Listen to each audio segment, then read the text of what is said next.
Hello guys, मैं हूं श्री विकास और आज हम लोग इस वीडियो में पॉलिनोमियल बहुपद का इंट्रोडक्शन क्लास करेंगे। हम इस वीडियो में सीखेंगे कि बहुपद क्या है, व्यंजक क्या है, पद क्या है, उसके बाद व्यंजक का निर्माण कैसे होता है, बहुपद का निर्माण कैसे होता है, बहुपद कितने प्रकार के होते हैं, बहुपद के पद क्या होते हैं, बहुपद का घात क्या होता है। तो इन्हीं सारी बातों को एक एक करके हम लोग समझने की कोशिश करते हैं। तो चलिए आज का क्लास हम प्रारंभ करते हैं।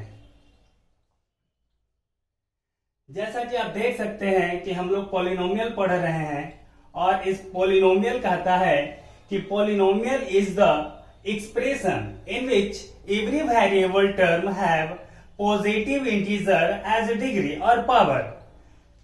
दैट मीन्स बहुपद पदों का वैसे व्यंजक को कहते हैं जिनके प्रत्येक पद का घात, प्रत्येक चरपद का घात धनात्मक पूर्णांक हो।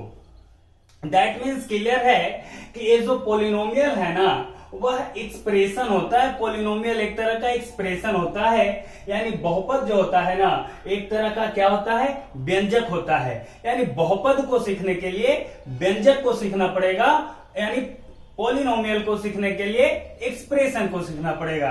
तो चलिए हम लोग एक्सप्रेशन यानी व्यंजक को समझते हैं। तो व्यंजक कहता है कि expression is the combination of terms in which each term are adjoint with mathematical symbol plus और माइनस। पॉलिनोमियल जो होता है ना, ये एक्सप्रेशन जो होता है, जो कॉम्बिनेशन ऑफ टर्म होता है और इनके प्रत्येक टर्म जो होते हैं ना, वो प्लस और माइनस के सिंबल से क्या होते हैं, अटैच्ड होते हैं, एडजॉइंट होते हैं। तो फाइनली कहा जाए कि ये जो एक्सप्रेशन होते हैं वह कॉम्बिनेशन ऑफ टर्म होते हैं। यानी एक्सप्रेशन को सीखने के लिए हमें टर्म को सीखना पड़ेगा। ठीक उसी प्रकार से व्यंजक जो होता है ना, पदों का संग्रह होता है। यानी कि व्यंजक को सीखने के लिए हमें पद को सीखना पड़ेगा। तो चलिए हम पद से बहुपद की सफर को शुरू करते हैं। तो सबसे पहले हम लोग बात करेंगे पद की, जिसको कहते हैं टर्म। कहा जाता है कि used member in mathematical calculation are called terms. गणितीय गणना में प्रयुक्त होने वाले सभी अवयवों को हम लोग क्या कहते हैं, पद कहते हैं। चलिए इसको हम एक एग्जाम्पल से समझते हैं। यहां पर हम लोग used member in mathematical calculation, गणितीय गणना में जो पद यूज होते हैं, तो गणितीय गणना में प्रयुक्त होने वाले अवयवों को और मैथमेटिकल कैलकुलेशन को समझेंगे ताकि हम पद को अच्छी तरह से समझ सकें। तो चलिए हम यहाँ पर एक मैथमेटिकल कैलकुलेशन करते हैं। हमने 2 और 3 को ऐड किया तो कितना हो गया, 5 हो गया। जब 2 और 3 को ऐड करते हैं, जोड़ते हैं तो 5 हो जाता है। तो हम लोग यहाँ पे गणित के अंदर में गणना कर रहे हैं, मैथ के अंदर में कैलकुलेशन किया जा रहा है। तो यहाँ पे मैथमेटिकल कैलकुलेशन हो रहा है। तो मैथमेटिकल कैलकुलेशन में हम यूज कर रहे हैं किसका, 2 का। मैथमेटिकल कैलकुलेशन में यूज हो रहा है 3 और मैथमेटिकल कैलकुलेशन में यहाँ पे यूज हो रहा है कौन, 5। तो मैथमेटिकल कैलकुलेशन में जो जो अवयव यूज होता है ना, उन सभी अवयवों को क्या कहते हैं, पद कहते हैं। तो यहाँ पे गणितीय गणना में 2 का, 3 का और 5 का यूज किया गया, यानी 2, 3, 5 ये सभी क्या है, पद हैं, जिसको हम लोग क्या बोलते हैं, टर्म बोलते हैं। यहां पर हम कुछ अन्य एग्जाम्पल लेते हैं। जैसे कहीं आप देखे होंगे कि x + 3 = 4 लिखा हुआ होता है, तो यहां पर भी मैथमेटिकल कैलकुलेशन हो रहा है। x + 1 = 3 लिखा हुआ देखे होंगे, कहीं x + 3 = 6 लिखा हुआ होता है। तो ये सभी क्या है, मैथमेटिकल कैलकुलेशन किए जा रहे हैं। और देखिए कि इन मैथमेटिकल कैलकुलेशन में हम लोग यूज किसका कर रहे हैं, तो मैथमेटिकल कैलकुलेशन में x का यूज हुआ, 3 का यूज हुआ, 4 का यूज हुआ, x1 3 का यूज हुआ, x3 और 6 का यूज हुआ। तो ये जितने भी यूज्ड मेंबर है ना, इन सभी यूज्ड मेंबर को हम लोग क्या बोलते हैं, तो ये सभी यूज्ड मेंबर को हम लोग टर्म बोलते हैं। अब हम लोग डिटेल से सीखेंगे कि यहाँ पर x जो है ना एक टर्म है। जरा आप लोग कल्पना कीजिए कि x के जगह पे ऐसा क्या रखा जाए वैल्यू जिसमें 3 को ऐड करने पर 4 आ जाए। तो आप कहिएगा कि x के जगह पे यदि हम 1 रख देंगे तो उसमें 3 ऐड करने पर कितना हो जाएगा, 4 हो जाएगा। ठीक इसी तरह से दूसरे मैथमेटिकल कैलकुलेशन में देखा जाए तो x के जगह पे क्या रखा जाए, तो x के जगह पे 2 रखा जाएगा, तब ना 2 और 1 दोनों जुटकर ऐड होकर कितना हो जाएगा, 3 हो जाएगा। चलिए अगले कैलकुलेशन में देखा जाए कि x का वैल्यू क्या होना चाहिए, तो x का वैल्यू यहाँ पे 3 होना चाहिए, तब तो 3 प्लस 3 मिलकर कितना होगा, 6 होगा। ऐसे x का वैल्यू निकालने का प्रॉपर रूल्स होते हैं, उस रूल्स को हम लोग आगे चर्चा करेंगे, लेकिन यहाँ पर हम लोग कल्पना के आधार पर x का वैल्यू फाइंड आउट कर रहे हैं। तो इस तरह से आप देख सकते हैं कि ये जो x का वैल्यू है ना चेंज हो जाता है ना। x का वैल्यू कभी 1 हो जाता है तो कभी x का वैल्यू 2 हो जाता है, तो यही x का वैल्यू कभी 3 हो जाता है। जबकि ये सभी हैं 3, 4, 1, 3, 6, ये सभी अपना वैल्यू को चेंज नहीं करते हैं। जैसे देखिए क्या 3 कभी इक्वल हो सकता है 4 का, तो आप कहिएगा कि नहीं, ये जो 3 है ना कभी 4 का इक्वल नहीं हो सकता है। ठीक इसी तरह से ये जो 3 है ना क्या इक्वल हो सकता है 2 का, तो आपका जवाब रहेगा कि नहीं, ये तो 3 है 2 के इक्वल नहीं हो सकता है। ये फिक्स है कि 3 न तो 4 के इक्वल होगा और 3 न तो 2 का इक्वल होगा। ये एकदम ब्रह्मा जी का लकीर है कि 3 जो है ना वो 3 रहेगा, ये अपना वैल्यू को चेंज नहीं करेगा। तो हम देख सकते हैं कि इस तरह से 2 प्रकार के पद निकल के आ रहे हैं, 2 प्रकार के टर्म निकल कर आ रहे हैं। एक ऐसा टर्म है जो अपना वैल्यू को चेंज कर देता है, जैसे कि x कभी अपना वैल्यू 1 तो कभी अपना वैल्यू 2 तो कभी अपना वैल्यू चेंज करके 3 कर देता है। लेकिन देखा जाए कि यहाँ जो वैल्यू चेंज करता है वैसे पद को हम लोग चर पद वेरिएबल टर्म बोलते हैं, और पद जिसका वैल्यू चेंज नहीं होता है जैसे 3, 1, 6 ये सब जो कांस्टेंट हैं इनके जो वैल्यू हैं वो चेंज नहीं होते हैं। तो जिन पदों का वैल्यू चेंज नहीं होता है वैसे पद को हम लोग कांस्टेंट टर्म, हिंदी में इसे हम लोग अचर पद कहते हैं। इस तरह से मैं आपको बता दूं कि ये जो टर्म है ना ये 2 प्रकार का है। एक तो है आपका वेरिएबल टर्म और दूसरा है आपका कांस्टेंट टर्म। मैं आपको बताता चलूं कि ये जो वेरिएबल टर्म है ना इसे अंग्रेजी वर्णमाला के छोटे अक्षरों A, B, C, X, Y, Z इत्यादि से हम लोग डिनोट करते हैं। इसे कुछ ग्रीक लेटर से भी डिनोट किया जाता है। और जितने भी वास्तविक संख्याएं हैं सभी कैसे हैं, कांस्टेंट होते हैं, है ना, और जितने भी रियल नंबर्स हैं वे सभी कांस्टेंट होते हैं। चलिए इसको थोड़ा और हम लोग विस्तार से समझते हैं। यहां पर हम लोगों ने देखा कि ये जो टर्म होता है मेनली रूप से 2 टाइप का दिखा, एक वेरिएबल टर्म और दूसरा हम लोग को कांस्टेंट टर्म मिला। वेरिएबल को हिंदी में चर पद कहते हैं और कांस्टेंट को अंग्रेजी में अचर कहते हैं। चर माने चरने वाला, कौन चरता है, जो भी चरे वो चलता है और चलेगा तो स्थान बदलेगा। ठीक उसी प्रकार से चर जो है ना अपना मान को बदलता है, लेकिन कांस्टेंट जिसको हम लोग अचर कहते हैं, अचर न चर यानी न चरने वाला, न चलने वाला, न स्थान बदलने वाला, यानी जो मान को नहीं बदलता है ना उसको हम लोग अचर कहते हैं। आप लोगों ने देखा कि पद जो अपना मान बदलता हो, terms which change their values are called variable, and the term which not change their value, पद जो अपना मान को नहीं बदलता है उसको हम लोग क्या कहते हैं, तो उसे हम लोग अचर कहते हैं, कांस्टेंट कहते हैं। इस तरह से आप लोगों ने जाना कि ये जो वेरिएबल होते हैं ना इसको अंग्रेजी वर्णमाला के इंग्लिश अल्फाबेट के स्मॉल लेटर ABC, XYZ कुछ से भी हम डिनोट कर सकते हैं। ऐसे मेनली रूप से X, बाय और जेड से डिनोट किया जाता है। किसको? वेरिएबल को, है ना, चर पद को। जबकि जितने भी वास्तविक संख्याएं हैं वे सभी वास्तविक संख्याएं क्या हैं?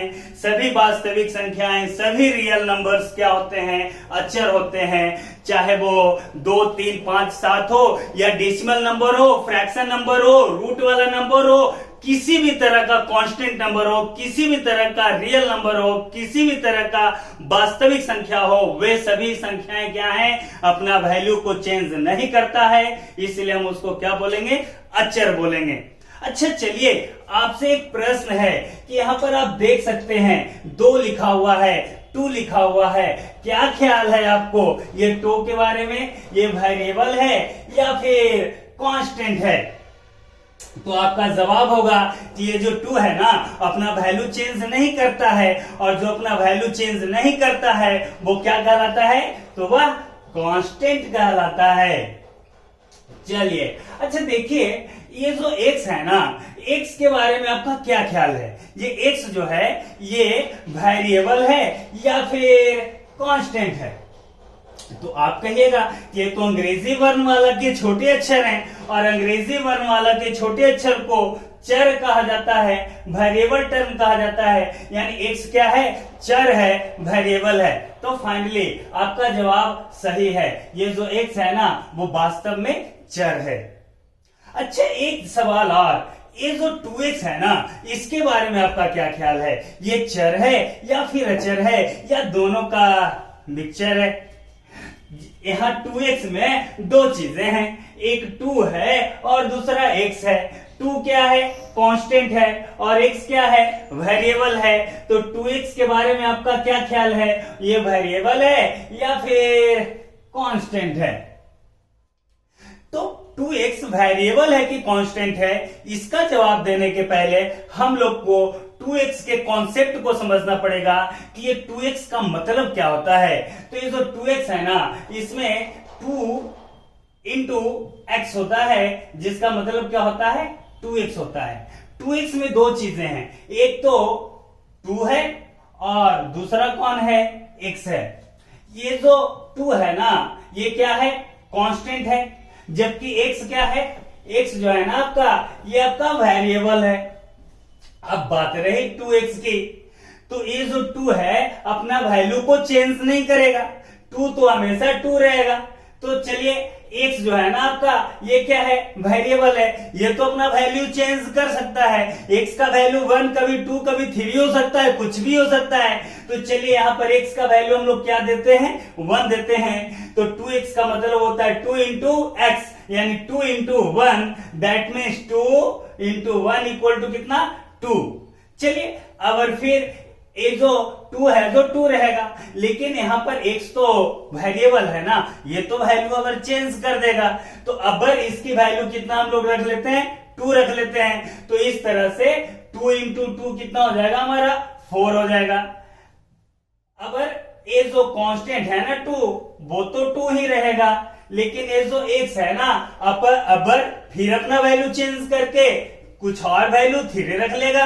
तो इस तरह से 2x का वैल्यू 2 इंटू 3 इक्वल टू कितना हो जाएगा? 6 हो जाएगा। यानी फाइनली आप देख सकते हैं कि ये जो 2x है ना, अपना वैल्यू कभी 2 कर देता है, तो ये 2x अपना वैल्यू कभी 4 कर देता है, तो ये 2x अपना वैल्यू कभी चेंज करके 6 कर देता है। यानी 2x अपना वैल्यू को चेंज कर देता है, और जो अपना वैल्यू को चेंज कर देता है ना, उसको हम लोग क्या बोलते हैं? वेरिएबल बोलते हैं। यानी 2x हमारा क्या है? वेरिएबल है, क्योंकि 2x अपना वैल्यू को चेंज कर देता है, और जो अपना वैल्यू को चेंज कर देता है उसे हम लोग क्या बोलेंगे? वेरिएबल बोलेंगे। और 2x के थोड़ी सी लॉजिक को थोड़ी सी और हम लोग समझेंगे।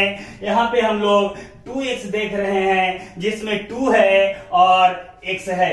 मैं आपको बताता चलूं कि ये जो 2 है ना, ये कोफिशिएंट है, गुणांक है। किसका? तो एक कोफिशिएंट है x का, गुणांक है x का। और यहाँ जो x है ना, वो भी कोफिशिएंट है। किसका? तो ये x कोफिशिएंट है 2 का। टू कोफिशिएंट है x का, x कोफिशिएंट है 2 का, दोनों एक दूसरे का क्या है, तो दोनों एक दूसरे का कोफिशिएंट है। चलिए कुछ और हम लोग एग्जांपल लेते हैं। 2x के अलावे 2 by 3x by 4x square, 5x by square, 5x square by, ये सभी हैं जो टर्म हैं और इनके हम लोग कोफिशिएंट के थोड़ी सी कॉन्सेप्ट को और बेहतर तरीके से जानने की कोशिश करेंगे। आप देख सकते हैं कि यहां जो आपका 2 बाई है, यहां 2 बाई में 2 होता है इंटू बाई होता है। यहां पे 2 जो है कोफिशिएंट है, गुणांक है किसका, बाई का, और बाई जो है ना वह गुणांक है, कोफिशिएंट है किसका, 2 का। 2 कोफिशिएंट बाई का, बाई कोफिशिएंट 2 का। यहां देखिए 3x बाई में देखा जाए तो 3x बाई में ना 3 चीजें हैं, एक तो 3 है, इंटू x है, और इंटू में कौन है, बाई है। आपसे पूछा जाएगा कि ये 3 किसका कोफिशिएंट है, तो 3 कोफिशिएंट है x बाई का, और x बाई किसका कोफिशिएंट है, 3 का। x किसका कोफिशिएंट है, तो x कोफिशिएंट है 3 बाई का, है ना।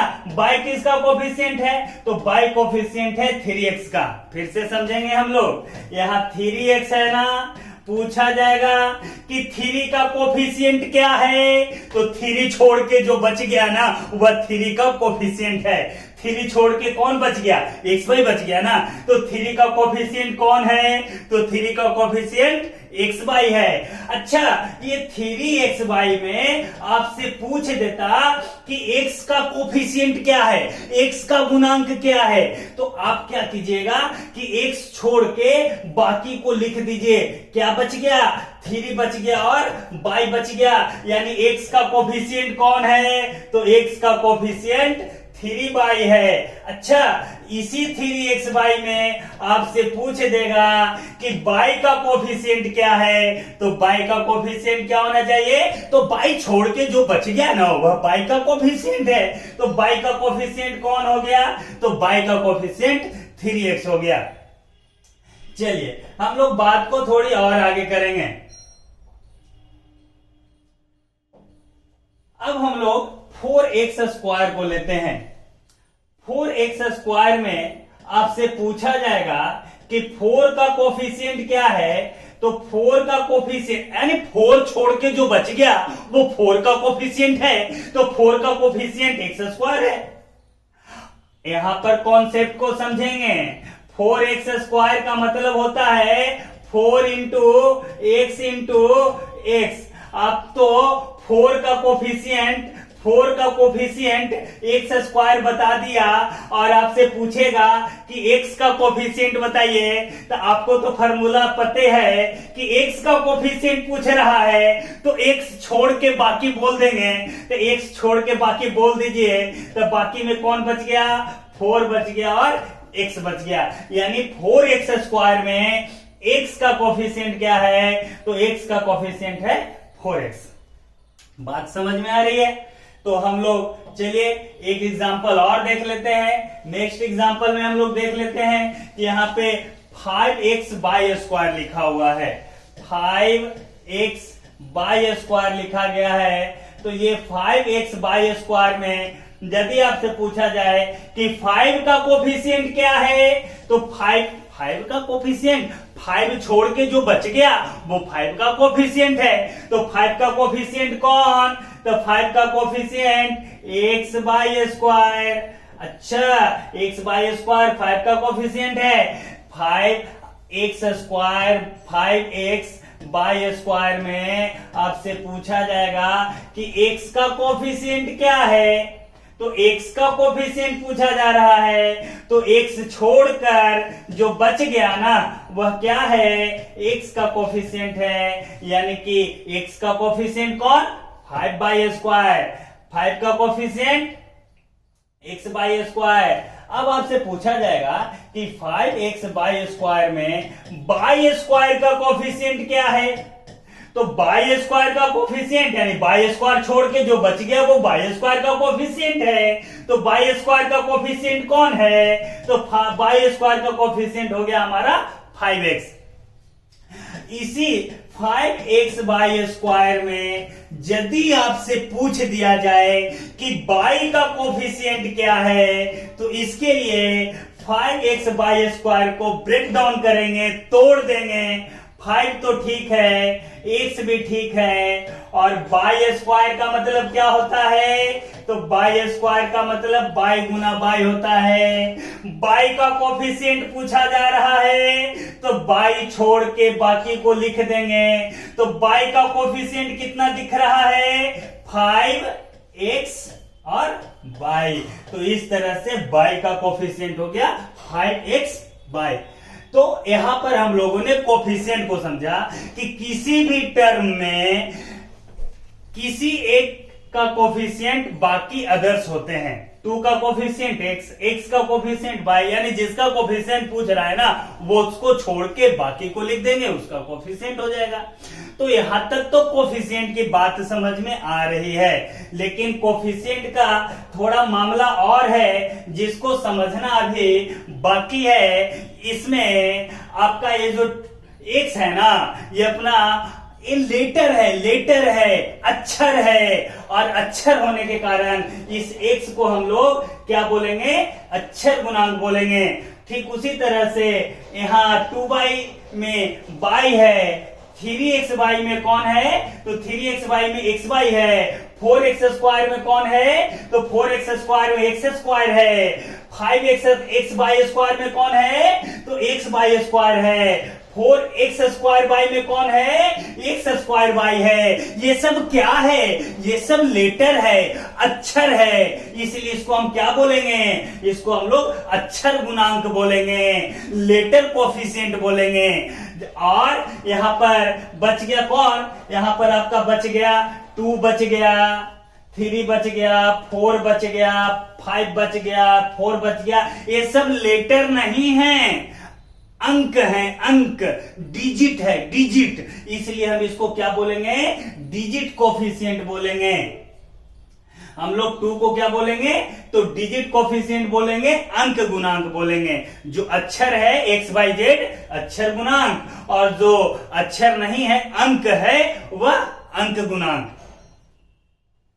अब हम लोग बात करते हैं आगे कि ये जो अंक गुणांक, अक्षर गुणांक है ना, अक्षर गुणांक, लेटर कोफिशिएंट, ये बहुत ही काम का चीज होता है। इसका कॉन्सेप्ट को हम लोग समझेंगे। बाई देख लीजिए, 2y देख लीजिए, 3y देख लीजिए, 4y देख लीजिए। इसमें बाई है, इसमें 2y है, बाई है, 3y में बाई, 4y में बाई है ना। सबका अक्षर गुणांक आप देख रहे होंगे कि सबका अक्षर गुणांक सेम है। सबका अक्षर गुणांक क्या है? अक्षर गुणांक सबका सेम है। तो ये जितने भी पद है ना, ये जितने भी टर्म है ना, इन सभी के लेटर कोफिशिएंट क्या हैं? तो लेटर कोफिशिएंट सेम है। लेटर कोफिशिएंट सेम है, अक्षर गुणांक समान है। और जब अक्षर गुणांक समान होता है ना, तो ऐसे टर्म को, ऐसे पद को हम लोग क्या बोलते हैं? सजातीय पद बोलते हैं, लाइक टर्म बोलते हैं। और जिनके अक्षर गुणांक समान नहीं हो, जैसे एग्जांपल में देख लीजिए, यहाँ अक्षर गुणांक बाई है, तो यहाँ अक्षर गुणांक XY है, यहाँ x स्क्वायर है, यहाँ सबका डिफरेंट डिफरेंट है ना। अक्षर गुणांक यानी लेटर कोफिशिएंट डिफरेंट डिफरेंट हो, लेटर कोफिशिएंट डिफरेंट डिफरेंट हो, अक्षर गुणांक अलग अलग हो, असमान हो, तो ऐसे टर्म को हम लोग क्या बोलते हैं? अनलाइक टर्म बोलते हैं, बीजातीय पद बोलते हैं। बातें तो समझ में आई कि जिसका अक्षर गुणांक समान है सजातीय, अक्षर गुणांक अलग है तो बीजातीय। अब हम लोग बात करते हैं इस तरह से टर्म देखा जाए तो टर्म 2 प्रकार का दिख रहा है। एक आपका वेरिएबल टर्म है और दूसरा आपका क्या है? कांस्टेंट टर्म है। और ये जो वेरिएबल टर्म है ना अपना, ये वेरिएबल टर्म 2 टाइप्स का है ना। एक लाइक टर्म है और दूसरा कैसा टर्म है, अनलाइक टर्म है ना। चलिए, तो इस तरह से लेटर कोफिशिएंट वेरिएबल टर्म कितने टाइप का, 2 टाइप का। एक लाइक टर्म जिसका अक्षर गुणांक लेटर कोफिशिएंट सेम होता है, और दूसरा अनलाइक टर्म विजातीय पद जिसका लेटर कोफिशिएंट अक्षर गुणांक अलग अलग होता है। अब हम लोग बात करते हैं आगे की हम लोग बात करेंगे कि आपको बताया गया था कि बहुपद का निर्माण के लिए गणितीय गणना की जरूरत होती है, पोलिनोमियल के फॉर्मेशन के लिए मैथमेटिकल कैलकुलेशन की जरूरत होती है। तो हम लोग यहां पर मैथमेटिकल कैलकुलेशन, मैथमेटिकल ऑपरेशन के तहत हम लोग फॉर्मेशन ऑफ एक्सप्रेशन करेंगे, और एक्सप्रेशन के फॉर्मेशन के बाद बहुपद यानी पोलिनोमियल का फॉर्मेशन करेंगे। तो पहले मैं बता दूं कि जो मैथमेटिकल ऑपरेशन होते हैं ना, ये मैथमेटिकल ऑपरेशन के अंतर्गत प्लस, माइनस, इंटू, डिवाइड और भी आते हैं, लेकिन fundamental mathematical operation plus, minus, into और डिवाइड को ही हम लोग यहाँ पर कैलकुलेट करेंगे। यहां पर हम लोग 2 तरह के मैथमेटिकल कैलकुलेशन करेंगे। एक तो हम लोग करेंगे लाइक टर्म सजातीय पद के बीच मैथमेटिकल कैलकुलेशन करेंगे, ऑपरेशन करेंगे, और दूसरा हम लोग अनलाइक टर्म यानी विजातीय पद के बीच हम लोग क्या करेंगे, मैथमेटिकल ऑपरेशन यानी गणितीय संक्रिया करेंगे। तो चलिए, यहां पर आप देख सकते हैं कि ये जो है ना लाइक टर्म 6x और 4x, ये कैसा टर्म है, तो ये दोनों लाइक टर्म है। क्यों? क्योंकि इनके लेटर कोफिशिएंट सेम हैं, x दोनों का अक्षर गुणांक समान है, तो सजातीय है। इन दोनों को ऐड कीजिए तो कितना हो जाएगा, 6x plus 4, that mean 6x और 4x को ऐड कर देंगे तो 10x हो जाएगा ना। ठीक उसी तरह से 6x और 4x को अगर हम लोग क्या करने वाले हैं, सब्ट्रैक्ट करने वाले हैं, तो 6x में से यदि आप 4x को सब्ट्रैक्ट करते हैं तो 6x में से 4x चला गया ना, तो 6x में से 4x चला गया तो कितना x बचेगा, तो 2x बचेगा। अब देखिए 6x और 4x दोनों लाइक टर्म हैं, और अगर इन दोनों के बीच हम लोग मल्टीप्लाई का ऑपरेशन करेंगे, गुणा का संक्रिया करेंगे, तो इस तरह से आपका 6x में जब मल्टीप्लाई कीजिएगा ना 4x से, तो कितना हो जाएगा आपका, तो आपका हो जाएगा 24x स्क्वायर। 6 चौके 24, 6 4 24, एक से x मल्टीप्लाई होके x स्क्वायर हो गया ना, तो 24x स्क्वायर हो गया। अगर हम लोग 6x और 4x के बीच डिवाइड का ऑपरेशन करेंगे, तो डिवाइड का ऑपरेशन करने के बाद कितना हो जाएगा, तो आप देख सकते हैं कि आपका 6x है,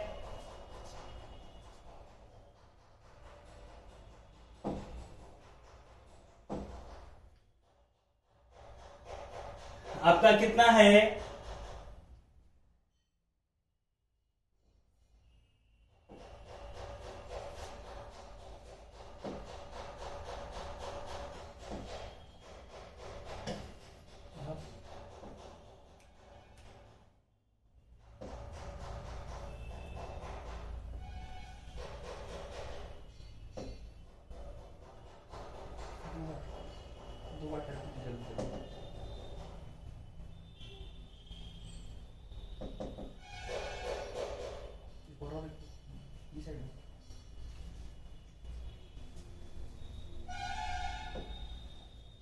okay, once again welcome back. हम लोग 6x में डिवाइड करने वाले हैं 4x से, तो 6x अपॉन 4x 2x से डिवाइड करने वाले हैं, है ना। वंस अगेन प्लीज, हम लोग 6x को डिवाइड करने वाले हैं कितना से, 2x से डिवाइड करने वाले हैं, तो 6x और डिवाइड के बदले हम लोग लिख सकते हैं अपॉन, बटा, और नीचे कितना देना है 2x, x कैंसिल और 2 3 6, यानी फाइनली हम कहेंगे कि 6x में 4x से डिवाइड करेंगे तो कितना हो जाएगा सॉरी 4x से डिवाइड करना है आपको, तो कितना हो जाएगा 2 3 6 और 2 दूनी 4, यानी फाइनली आपका कितना आने वाला है 3/2 आने वाला है। तो इस तरह से आप देखा कि 6x को यदि आपको डिवाइड करना हो, 6x को यदि आपको डिवाइड करना हो 4x से, तो आप 6x बटा 4x लिख सकते हैं। x सेम है तो कैंसिल कर दीजिए, 2 दूनी 4 और 2 3 6, यानी कितना आ जाता है 3/2 आ जाता है। तो चलिए हम लोग बात को आगे बढ़ाते हैं।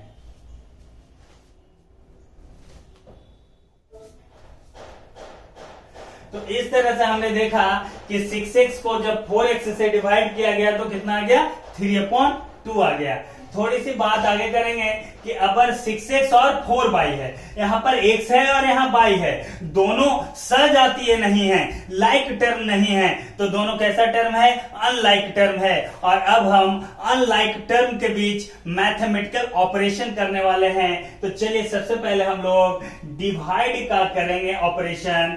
तो 6x में 4y से डिवाइड कीजिएगा, तो देखिए थोड़ा सा कॉन्सेप्ट को मैं बता दूं कि यदि आपको 6x में अगर डिवाइड करना है कितना से 4y से, तो हम लिखेंगे 6x और डिवाइड माने बटा कितना 4y, काट दीजिए 2 3 6 और 2 दूनी 4, यानी 3x बटे 2y। इस तरह से आप डिवाइड कीजिएगा 6x को 4y से, तो कितना आने वाला है 3x/2y। तो चलिए हम लोग बात को आगे बढ़ाते हैं। तो 3x/2y आ गया। अगर हम इसी 3x में हम 2y से क्या करने वाले हैं मल्टीप्लाई करने वाले हैं, तो कितना हो जाएगा 2 3 6 और xy, दैट मीन्स 6xy। अगर हम लोग 3x और 2y के बीच माइनस का ऑपरेशन कराएंगे, तो आप जरा सोचिए कि 3x में से 2y सब्ट्रैक्ट हो सकता है क्या? आपके पास कितने हैं 3x है, जैसे 3 मैंगोज हों और उसमें से 2 एप्पल मांगा जाए, तो हमारे पास मैंगोज है ना, तो एप्पल कहां से देंगे आपको? यानी 3x में से 2y को सब्ट्रैक्ट नहीं कर सकते हैं, घटा नहीं सकते हैं, तो 3x माइनस 2y को हम 3x माइनस 2y ही छोड़ देंगे। चलिए ऐड करके देखते हैं। तो 3x प्लस 2y को हम लोग ऐड करेंगे, तो इस तरह से 3x और 2y दोनों ऐड नहीं हो सकता है, तो हम इसको क्या लिखेंगे 3x प्लस 2y लिखेंगे। अब यहां पर बात को समझेंगे कि यहां पर हमारा 6x और 4y दोनों कैसे टर्म थे, तो 6x और 4y लाइक टर्म थे, और इन दो लाइक टर्म को आपस में ऐड कर दिया तो कितने लाइक टर्म बन गए, एक लाइक टर्म बन गया 10x। ठीक उसी प्रकार से 6x में से 4x को सब्ट्रैक्ट किया गया ना, तो एक टर्म बन गया, क्या बन गया 2x बन गया। 6x में 4x से मल्टीप्लाई किया गया ना, तो आपका कितना आ गया 24x² आ गया। 6x को डिवाइड किया गया 4x से, तो कितना आ गया 3/2 आ गया, है ना। 6x को 4y से डिवाइड किया गया तो कितना आ गया 3x/2y आ गया।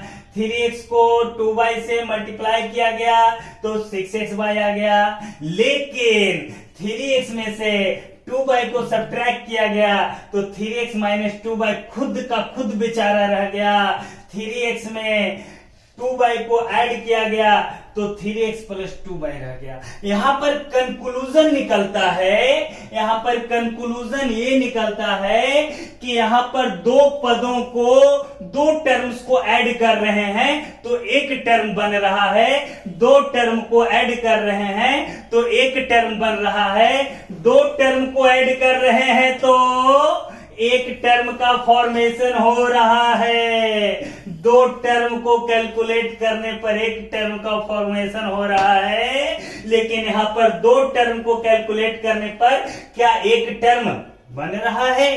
नहीं बन रहा है। 2x और 3y दोनों अलग अलग टर्म है। यहां पे भी सेम देखा जाए तो 3x और 2y को ऐड किया गया तो एक टर्म नहीं बन पाया। चलिए आगे क्या होता है।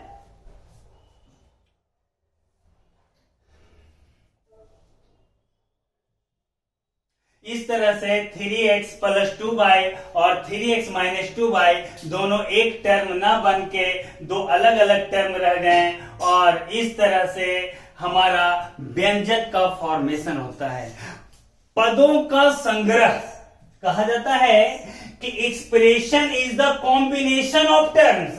ये जो एक्सप्रेशन है ना, जो क्या है, कॉम्बिनेशन ऑफ टर्म है in which terms are adjoint with mathematical symbol plus और माइनस, जहां प्लस और माइनस के द्वारा क्या है, पद टर्म आपस में एडजॉइंट है। हिंदी में हम आपको समझा देते हैं कि व्यंजक पदों का वैसा संग्रह है जिसमें प्रत्येक पद गणितीय संकेतों प्लस और माइनस से जुड़े होते हैं। ये जो व्यंजक होते हैं ना, पदों का संग्रह होता है। जैसे यहाँ पे देख लीजिए, पद का एक संग्रह कलेक्शन बन गया है ना, आपस में प्लस और माइनस के सिंबल से अटैच है, तो ये क्या बन गया, व्यंजक बन गया। ये सब पद जुड़कर पद ही रह गया, लेकिन एक पद व्यंजक का रूप ले लिया।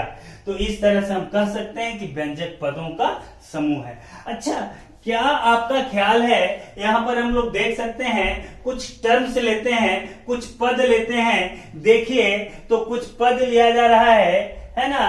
क्या ख्याल है कि ये भी तो पदों का एक संग्रह है ना, पदों का एक समूह है ना, पदों का एक ग्रुप है ना, तो क्या हम इसको व्यंजक बोलेंगे? क्या ख्याल है आपका? तो इसको व्यंजक हम लोग नहीं बोलेंगे। क्यों? क्योंकि यहां प्लस माइनस के सिंबल से टर्म अटैच्ड नहीं है। यहां प्लस और माइनस के सिंबल से अटैच है तो व्यंजक है, और प्लस और माइनस के सिंबल से अटैच नहीं है तो वह ग्रुप जो है व्यंजक नहीं है। यानी पदों का ग्रुप, टर्म्स का ग्रुप व्यंजक कहलाएगा जब प्लस और माइनस के सिंबल से अटैच हो जाएगा ना, तब। चलिए, हम लोग व्यंजक का तो फॉर्मेशन कर चुके हैं, अब हम बात को थोड़ी आगे बढ़ाते हैं।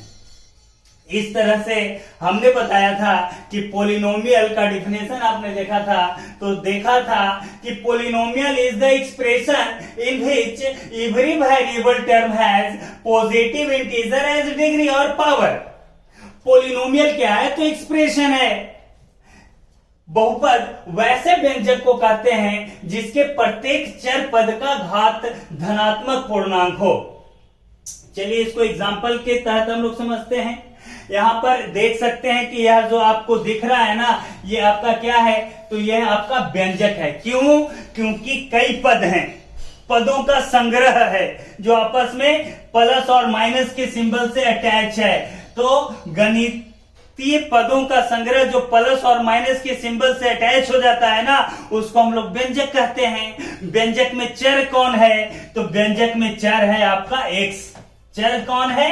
एक्स। चर का पावर देखेंगे, डिग्री देखेंगे, घात देखेंगे, तो यहां चर का घात कितना है? 2। यहां तो चर का घात ही नहीं है, तो जब घात नहीं है, डिग्री नहीं है, तो डिग्री 1 माना जाता है। तो यहां डिग्री 2 है और यहां डिग्री 1 है। दोनों पॉजिटिव इंटीजर हैं, पॉजिटिव भी हैं और इंटीजर भी हैं, धनात्मक भी है और पूर्णांक भी है। यानी घात जो है ना, घात धनात्मक भी हो, यानी प्लस में हो, प्लस में है, आगे कुछ नहीं तो प्लस में है, धनात्मक है और पूर्णांक है, यानी अट्टा पट्टा में नहीं है। दैट मीन्स कि यहां पर जो है ना वेरिएबल टर्म जैसे एक्स वाई, उसका पॉजिटिव इंटीजर क्या है? डिग्री है। यानी डिग्री कैसा है उसका? तो पॉजिटिव भी है और इंटीजर भी है। तो जिस व्यंजक में चर का घात धनात्मक पूर्णांक हो, उसको हम लोग क्या बोलेंगे? बहुपद बोलेंगे। ठीक है, चलिए हम एक अगला एग्जांपल लेते हैं। यहां पर भी आपका एक व्यंजक है जो बहुपद है। क्यों? क्योंकि यहां जो चर पद है ना, उसका घात धनात्मक पूर्णांक है। चलिए देख लीजिए, ये जो व्यंजक है ना, इसमें 4 पद हैं। इस प्लस के कारण ये दोनों पद अलग हो गया, इस प्लस के कारण ये दोनों पद अलग हो गया, और इस माइनस के कारण ये दोनों पद अलग हो गए। यानी इस व्यंजक में 4 पद हैं। और चर पद देखेंगे हम लोग, तो एक्स जो है चर पद है। एक्स जो है क्या है? चर पद है। चर पद का घात देखना है, पावर देखना है, डिग्री देखना है। तो चर पद का डिग्री कितना 3, यहाँ चर पद का डिग्री कितना 2, चर पद का डिग्री कुछ नहीं तो डिग्री कितना 1। यहाँ तो चर पद खुद नहीं, तो जब चर पद खुद नहीं रहता है ना तो डिग्री कितना हो जाता है उसका 0 हो जाता है। यानी हर कंडीशन में देखा जाए तो यहाँ पर जो व्यंजक है उसमें जो चर x है ना उसका घात यानी डिग्री जो है ना वो धनात्मक भी है और पूर्णांक भी है। इसलिए हम कहेंगे कि यह जो व्यंजक है आपका बहुपद है। वैसा व्यंजक जिसमें चर का घात धनात्मक पूर्णांक हो, प्लस भी और इंटीजर भी हो।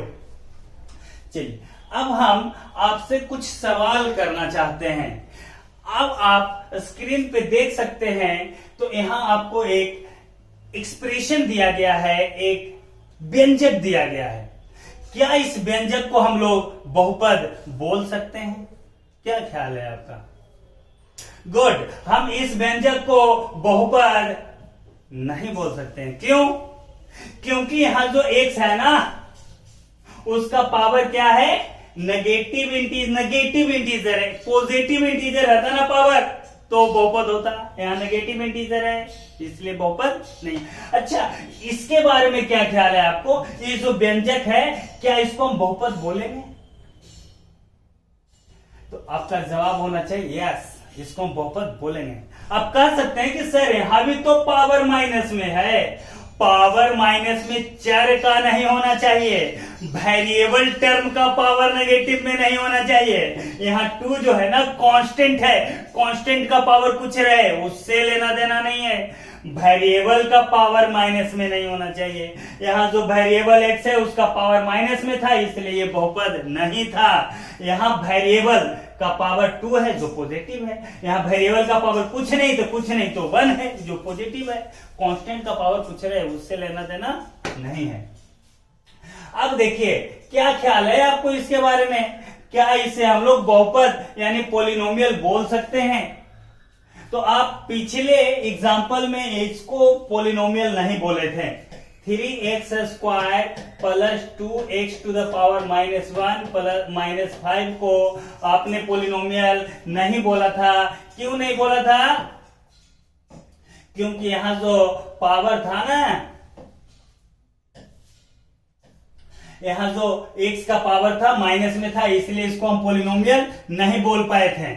देखिए 3x स्क्वायर प्लस 2।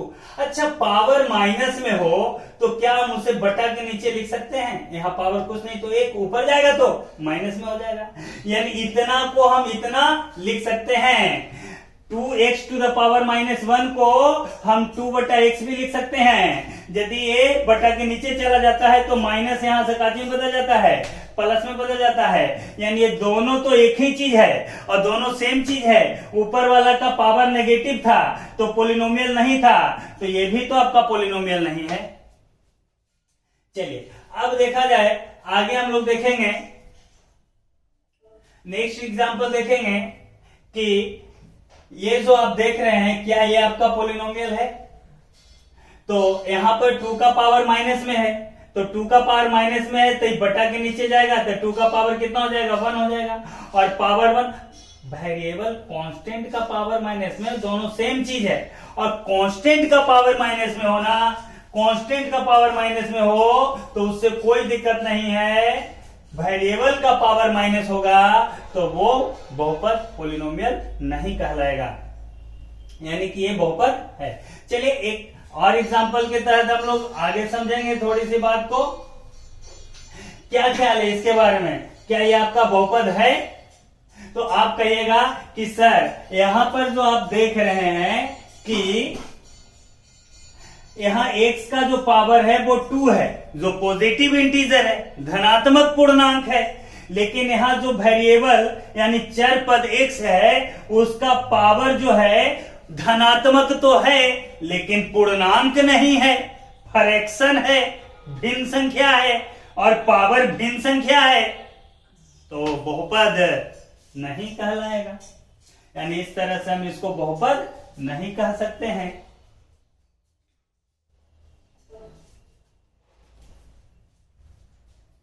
चलिए अब एक और एग्जांपल है कि क्या हम इसे बहुपद कहेंगे। तो यहाँ कांस्टेंट का पावर पूछ रहे, कांस्टेंट के पावर से दिक्कत नहीं है, वेरिएबल का पावर तो पॉजिटिव इंटीजर है ना, तो हम इसको क्या बहुपद बोलेंगे। चलिए यहां देखिए, यहां पर x का पावर 1/2 है, पावर 1/2 के बदले रूट एक्स भी लिख सकते हैं, यानी दोनों सेम चीज है, यानी इसी का रूपांतरण किया गया। तो ये आपका x के पावर 1/2 को हम लोग रूट एक्स से लिख दिया, यानी कि ये भी आपका पॉलिनोमियल नहीं है, बहुपद नहीं है। आगे देखा जाए कि क्या ख्याल है इसके बारे में, क्या ये पॉलिनोमियल है। ठीक उसी प्रकार से x का पावर 1/2 है, सॉरी 2 का पावर 1/2 है, तो 2 का पावर 1/2 के बदले हम √2 लिख सकते हैं। तो x नहीं ना रूट में है, कांस्टेंट ना रूट में है, कांस्टेंट से लेना देना नहीं है।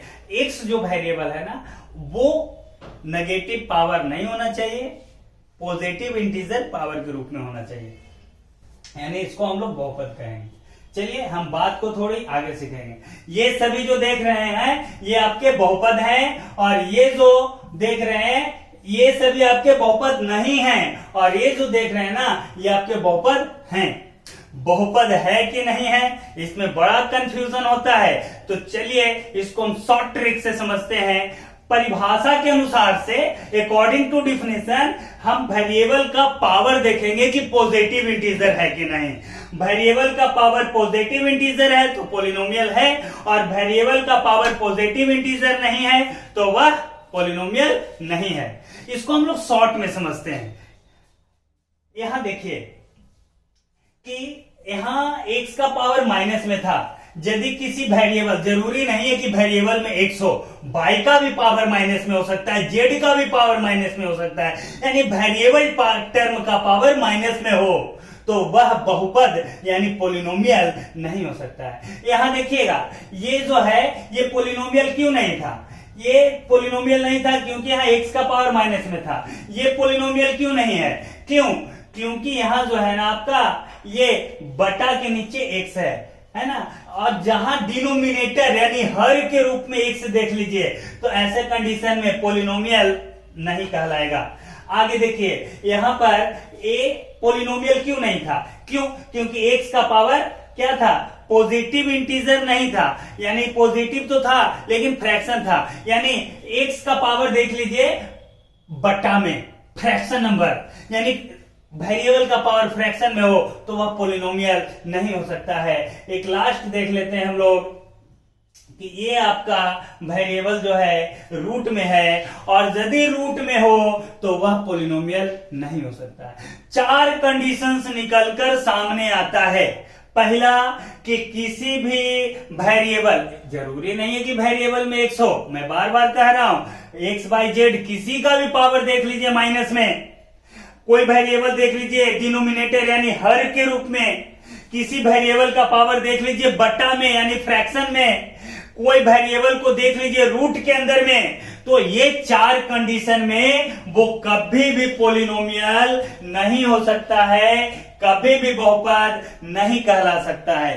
बात समझ में आई। ये 4 चीज जहां देख लीजिए, वेरिएबल का पावर माइनस देख लीजिए, वेरिएबल को डिनोमिनेटर में देख लीजिए, वेरिएबल का पावर फ्रैक्शन में देख लीजिए, वेरिएबल को रूट में देख लीजिए, ये 4 चीज जहां दिख गया तो आंख मूंद के कह दीजिए कि वो पॉलिनोमियल नहीं है। यहां पर मैंने लिख दिया है कि if any variable term having negative number और फ्रैक्शन नंबर एज डिग्री, यानी नेगेटिव नंबर हो डिग्री में या फ्रैक्शन नंबर हो डिग्री में तो वो पॉलिनोमियल नहीं होगा। चलिए दूसरा, if any variable term lie in the form of root और डिनोमिनेटर ऑफ एनी फ्रैक्शन, यदि कोई वेरिएबल रूट में पाया जाए या तो वेरिएबल डिनोमिनेटर के फॉर्म में पाया जाए तो वो पॉलिनोमियल नहीं हो सकता है, जैसे कि एग्जांपल में देख सकते हैं। और कांस्टेंट का पावर कुछ भी रहे उससे लेना देना नहीं है। तो यहां तक तो बातें समझ में आ गई। अब हम लोग जानेंगे डिग्री ऑफ पॉलिनोमियल के बारे में कि डिग्री ऑफ पॉलिनोमियल क्या है। तो कहा जाता है कि मैक्सिमम डिग्री और power of variable term is called degree और पावर ऑफ पॉलिनोमियल। किसी बहुपद में चर का अधिकतम घात बहुपद का घात कहलाता है। एक एग्जांपल हम लेते हैं, 6x square minus 4x cube plus 3x square plus 2x minus 5। यहां देखिएगा कि जो वेरिएबल है ना, कौन, x वेरिएबल है, तो यहां जो वेरिएबल x है उसका पावर कितना है 4, वेरिएबल का पावर कितना 3, वेरिएबल का पावर कितना 2, वेरिएबल का पावर कुछ नहीं तो 1 होता है। यहां तो वेरिएबल खुद नहीं, तो वेरिएबल खुद नहीं तो वेरिएबल का पावर क्या होता है 0 होता है। सबसे ज्यादा पावर कितना, तो सबसे ज्यादा पावर 4। जो सबसे ज्यादा पावर होता है ना, जो मैक्सिमम पावर होता है ना, वह उस पोलिनोमियल का क्या कहलाता है, तो उस पोलिनोमियल का डिग्री कहलाता है। तो चलिए, ये जो पोलिनोमियल देख रहे हैं इसका डिग्री कितना होना चाहिए, तो इसका डिग्री होना चाहिए 4। और यदि किसी पोलिनोमियल का डिग्री 4 हो जाए तो ऐसे पोलिनोमियल को हम लोग क्या बोलेंगे, 4th डिग्री पोलिनोमियल, हिंदी में चतुर्थ घातीय बहुपद। ठीक है ना। चलिए हम लोग दूसरा एग्जांपल लेते हैं। यहां जो आप लोग देख रहे हैं, यहां वेरिएबल का मैक्सिमम पावर कितना है, तो यहां वेरिएबल का मैक्सिमम पावर 3 है, 2 है 1, तो मैक्सिमम पावर कितना है, तो मैक्सिमम पावर 3 है। मैक्सिमम पावर 3 है ना, तो इसका घात, इसका डिग्री कितना हो गया 3 हो गया। और जिस पोलिनोमियल का डिग्री 3 हो उसको हम लोग क्या बोलेंगे, क्यूबिक पोलिनोमियल बोलेंगे कि नहीं, हिंदी में इसको त्रिघातीय बहुपद बोलेंगे, क्योंकि सबसे ज्यादा घात 3 है। यहां हम लोग बात करते हैं कि ये जो आप पोलिनोमियल देख रहे हैं, यह जो बहुपद आप देख रहे हैं, इस बहुपद का घात, इस बहुपद का डिग्री कितना होना चाहिए, तो आप कहिएगा कि सर यहां सबसे ज्यादा घात 2 दिख रहा है, तो डिग्री 2 होना चाहिए। यदि आप ऐसा बोलते हैं तो आपका जवाब सही है। ये जो पोलिनोमियल है ना बहुपद, इसका डिग्री यानी घात कितना होना चाहिए, तो घात आपका 2 होना चाहिए। और जब घात यानी पावर डिग्री 2 हो जाए ना, तो ऐसे पोलिनोमियल को हम लोग क्या बोलेंगे, ऐसे पोलिनोमियल को क्वाड्रेटिक पोलिनोमियल बोलते हैं। हिंदी में क्या बोला जाएगा, द्विघातीय बहुपद बोला जाता है।